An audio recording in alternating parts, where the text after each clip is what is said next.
Let's just discuss this now, shall we? Okay, let me do the lyrics. First of all, this is a prayer. No matter how you look at it, it's a prayer.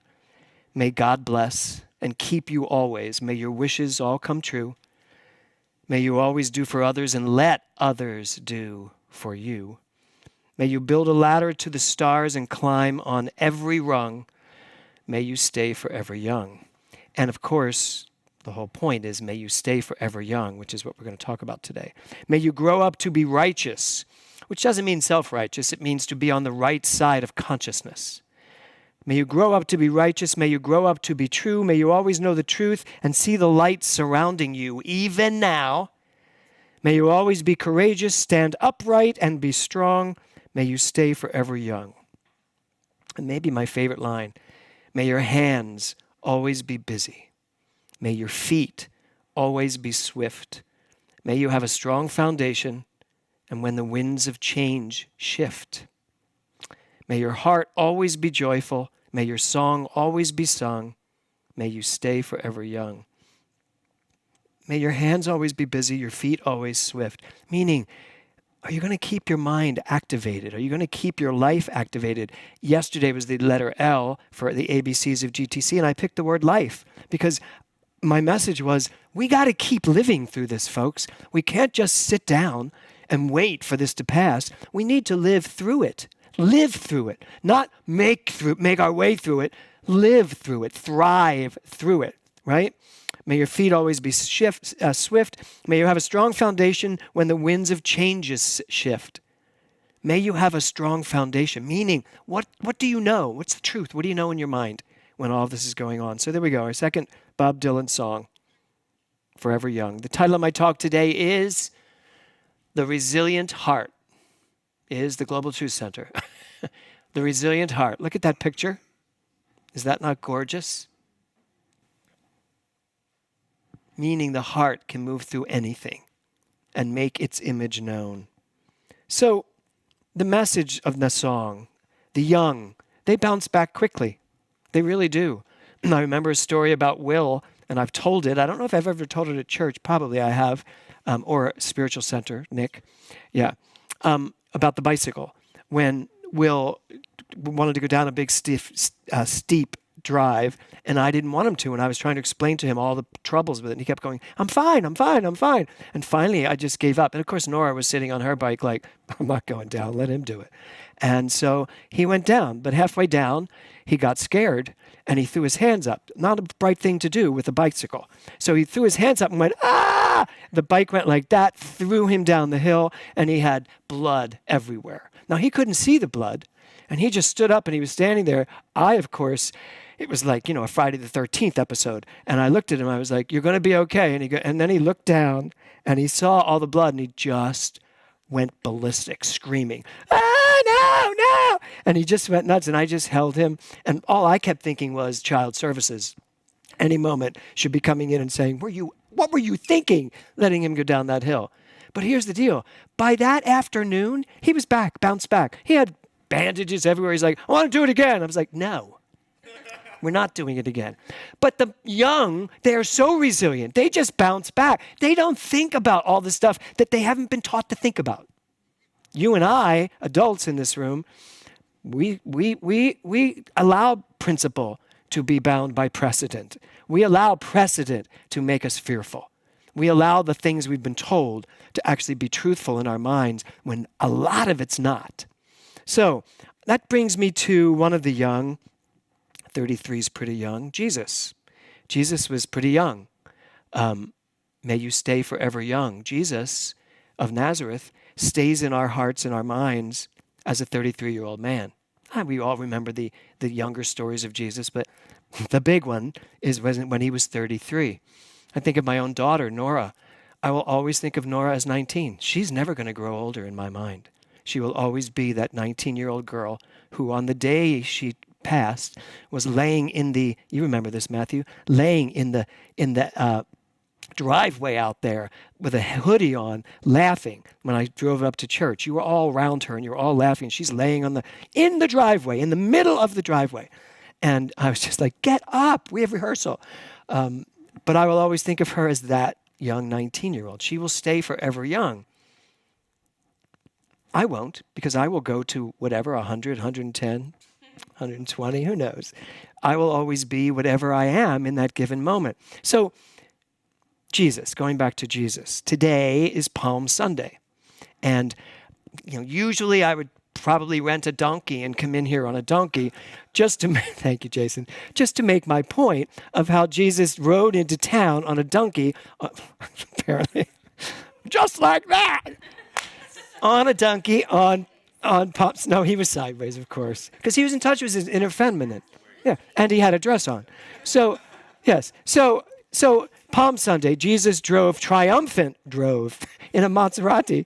No, he came into Jerusalem on a donkey to prove something, to say something, which is, I come in peace, not in war. I come to show love, not adversity. I'm not here to fight. I'm here to show you how to love one another. And we all know the story. So today, Palm Sunday, we celebrate that return to Jerusalem on a donkey. As a boy growing up in the Catholic Church, it always confused me because they weren't really good in my particular Catholic Church at explaining what the hell this was all about. But we only knew that on Palm Sunday, Jesus went into Jerusalem, and by Friday, he was crucified. It's not how it worked. It didn't really all happen in 1 week. It was over a long period of time.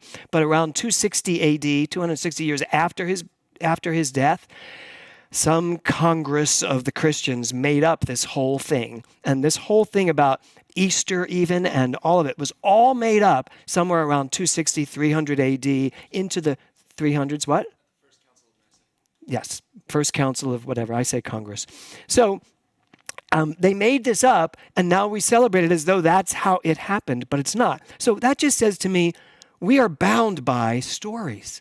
We are still living based on stories that were made up and told a certain way to, for a lot of people, pull people into alignment, following a certain tradition or a certain religion. That's not what we teach here. We don't teach you what to think. We help you learn how to think and then allow you to find the truth. So this week, as it's taught in Christian, is Holy Monday. We'll come tomorrow. Holy Tuesday, and then Spy Wednesday. As you can only imagine what that's about. That's the story of Judas. Spy Wednesday. Holy Thursday, which is the Last Supper. And then Good Friday, which is the Passion and Crucifixion of Jesus. And then Holy Saturday, or called Black Saturday, waiting for the burial, because of course the Jews could not bury someone on the Sabbath. So they had to wait Saturday in order to do it on Sunday, or at least Saturday night late. And that's basically what we're celebrating. And the biggest event for the Christians, of course, is Easter Sunday, meaning the resurrection of Jesus. So what we're really seeing there in the story of Jesus is the story of resilience. I mean, this is a man who, story has it, went right into the center of what he knew was going to be his demise because he trusted and knew the truth that love would conquer all. And for many, many, many, many, many years, I would look at that and say, and this is very irreverent, but I'm going to say it anyway because this was an uneducated me. But there was a part of me for many years that just said, how stupid could that man have been? Seriously, how stupid is it to literally walk somewhere, walk right into death and just say, now the truth is there an amazing movement that rose up from this? Yes, there is. But then I say, how stupid are we not to get what he really said? It's not about the crucifixion. It's not about the resurrection, which may or may not have happened based on the stories. Some people feel that basically Mary and the apostles took him out when out of the tomb they put him in, or the cave, took him out and moved him out of the country. And he lived a very full life in the Eastern traditions. That's a story. Again, just a story. Just like the story that he rose and came back to everybody. These are all stories. Now, it almost seems blasphemous as I say this because I grew up Catholic and I know that people live on these stories and believe these stories, and I have full respect for anyone who believes any story and believes that that is their truth, because I have my own stories that I believe are the truth based on my heart and my soul. So I have to respect everyone's story. But at the end of the day, I think it's time for us to really stop looking at the stories, just move them all out of the way and step inside and find out, what is my story? What is the story that is here just for me? Because there's another story about to happen this week, which is Passover. Perhaps the greatest story of resilience, the liberation of the Israelites from Egyptian slavery. And God did 10 smites on the Egyptians for his chosen people. And the last smite, the last plague, was killing the firstborn, which would be you, William, the firstborn of every Egyptian family. And if you were a Jewish family, your job was to take goat's blood and smear it on the front of your house so that God would know there was an Israelite living in there. Now, first of all, and I mean no disrespect, doesn't God know where I live? Why does he need goat's blood to show me that this is where I live? Nonetheless, it's a great story. It's a beautiful message, and it shows resilience of a people, a generation of people. Now, what does all this mean to us today, right? A friend of mine the other day said, God, the way things are going, I feel like I should find a goat and put some blood over my roof. And I thought about that, and I thought, now this was a Jewish person that said that to me, but I thought about that, and I thought, sometimes we take our old stories and try to make it applicable today in our world, right? I don't need any blood over my door because I know who I am, and so does the world. And this is said in jest, by the way. But what are we going through right now? Is this a plague? So I called my aunt this morning on my way here, and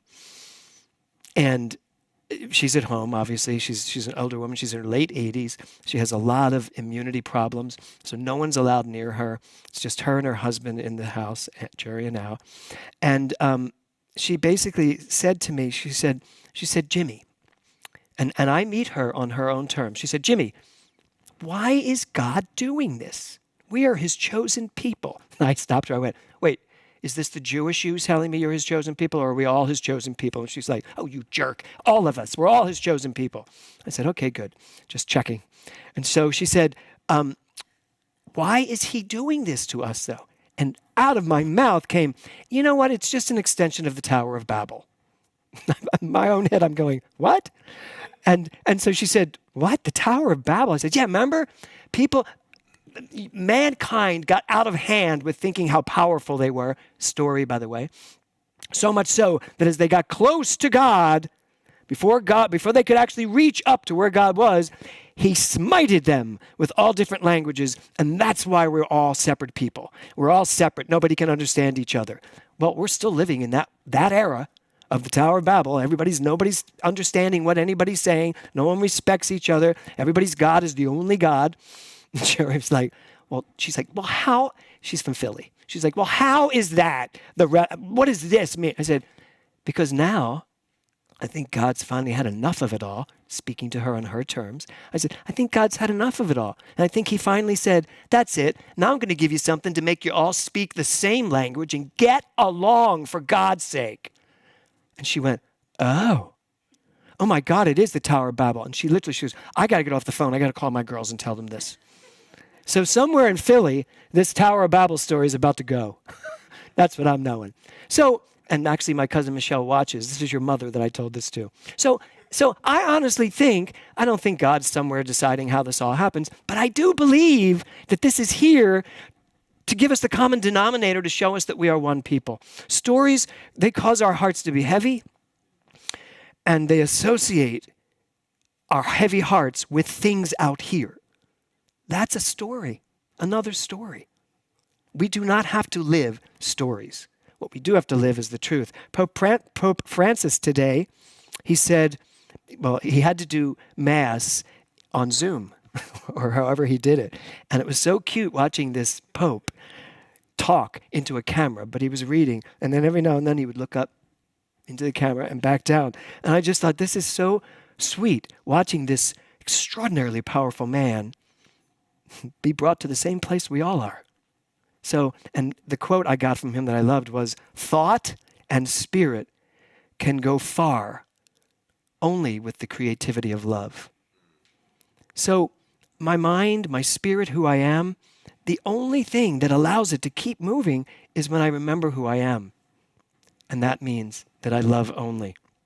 So the resilient heart actually knows what's going on. The resilient heart knows what's going on here. I might not, because my critical mind gets in the way of my resilient heart, if you think about it.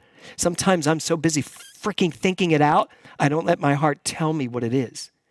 And if I'm willing to just listen to my heart, which is the most resilient thing about me, then I'll actually start understanding more. So the word today on the ABCs of GTCs, Kevin wanted me to use the word mohalo, which means gratitude. And I was going to use that, and I went in to do it, and then I went, wait, I just did gratitude. On G, I did grateful. I don't want to do that. And I had pulled up the wrong word. I pulled up mohala instead of mohalo. Mohala. And mohala means to unfold. It's a Hawaiian word, and it means, where is it? I know I brought it here. Oh, petals unfolding and shining forth. So our word today is mohala, means there is something unfolding here. There's a beauty unfolding here. My son said it in his treatment. There is a beauty unfolding. There are petals opening up to the most magnificent flower. And we can call it Corona-19. But whatever we want to call it, it doesn't matter. I don't care about the story. I care about the unfoldment. Now, here's the thing. Your mind's going to unfold a lot of stuff if you're willing to keep living stories that don't serve you. So our job today is to allow ourselves to unfold in the highest and the best way possible. Forever young. Forever young is what we need to be. We need to go back to that time when we were standing at the top of a hill and we didn't think about what was dangerous.